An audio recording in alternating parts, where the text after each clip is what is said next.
নমস্কার বন্ধুরা। তো আজকের আমরা অনেক দিন পর আমার দিদির বাড়ি এসেছি।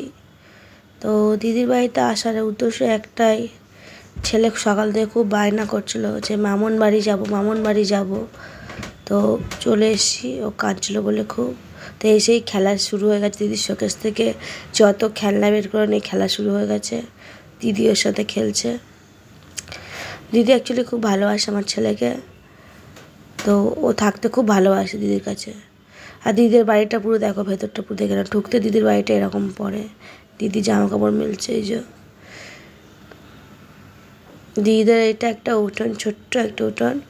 তো দিদি এত সুন্দরভাবে গুছিয়েছে ঘরটা, তো তোমার দেখলে খুব ভালো লাগবে তোমাদের। দেখো ভিডিওটা, ঘরের বাইরেটা দেখো, একটা ছোট্ট ঘরের মধ্যে দিদি কত সুন্দর, ছোট্ট জায়গার মধ্যে এত সুন্দর সাজিয়েছে। ছোট্ট মন্দির বানিয়ে, তুলসী মন্দির বানিয়েছে এখানে একটা।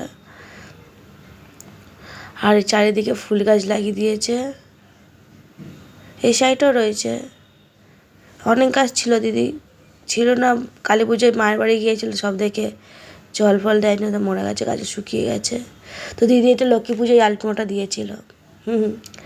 আর জায়ামু তো রঙের কাজ করে, নিজের ঘর নিজেই ডেকোরেশন করে নিয়েছে। তো রান্নাঘরটা দেখো দিদি কি সুন্দর, দিদি নিজেই গুছিয়ে রেখেছে কত সুন্দর টিপটাপভাবে। এটা দিদির রান্নাঘর, ছোট্ট একটা রান্নাঘর। ওর হাতের কাজ খুব সুন্দর দিদি। একটা ছোট্ট ঘরের মধ্যে কী করে যে আইডিয়া করে সাজিয়ে রেখেছে সেটাই অনেক। আর এই রঙগুলো সব ওপরের যত এখানে ফল সিলিং করেছে, সব জায়াপুর হাতের কাজ, এগুলো সব জায়াপুর নিজেই ঘরে ডেকোরেশন করেছে। আর দিদি পুরো ঘরে দেখো গোপুল্লুর কাছে দেখো যে সিংহাসন, মন্দিরটা সাইজে দেখো, হয়তো রাখার জায়গা নেই সিংহাসন, তা দিদি ছোট্ট করে কৃষ্ণটা সিংহাসন বানিয়ে মানে ঠাকুর রাখার ব্যবস্থা করেছে। তো দিদি সব এখানে ভগবান থাকে এখানে দিদির, ঠিক আছে। এখানে পুতুল থাকে দিদির মেয়েদের ছোটোবেলার খেলনা।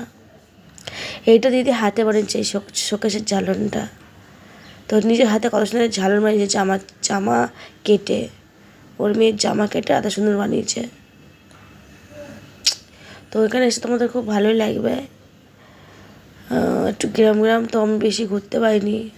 তো দেখো দিদিদের গাছে পেঁপে হয়ে ভরে গেছে। আর দিদিদের তো বদ্যি পাখি আছেই, অনেক ছিল পাখি, সব মারা গেছে। সব সাপ ঢুকেছিলো একবার, দাঁড়া সাপ নাকি, সব খেয়ে নিয়েছে। আর আমাকে কটা চারটে দিয়েছিল, আমার ছেলে তো ছেড়ে দিয়েছে চারটে পাখি। তো দেখো যাও, কত সুন্দর একটা জিনিস দেখো, টাইলসটা করেছে দেখো, খালি কত সুন্দর একটা বেসিন বানিয়েছে দিদি ঘরেতে, যায় ওর বুদ্ধি।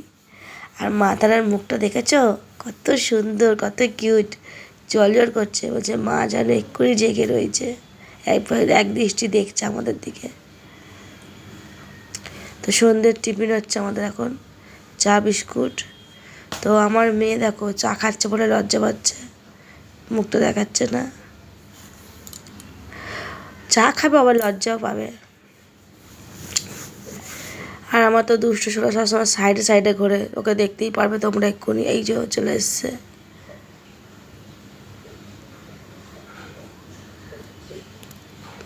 আর এই যে দুষ্টু সোনা এখানে এসে মানে বাড়ি যাওয়ার নামই নেই।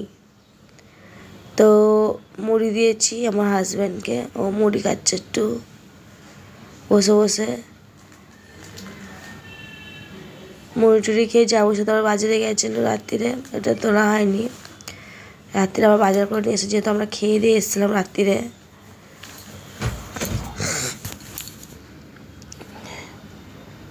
আর ছেলে এই যে বসে রয়েছে বাবার সাথে, বাবাকে মুড়ি খাওয়াবে একটা একটা করে, একটা খেতে সারাদিন লেগে যাবে।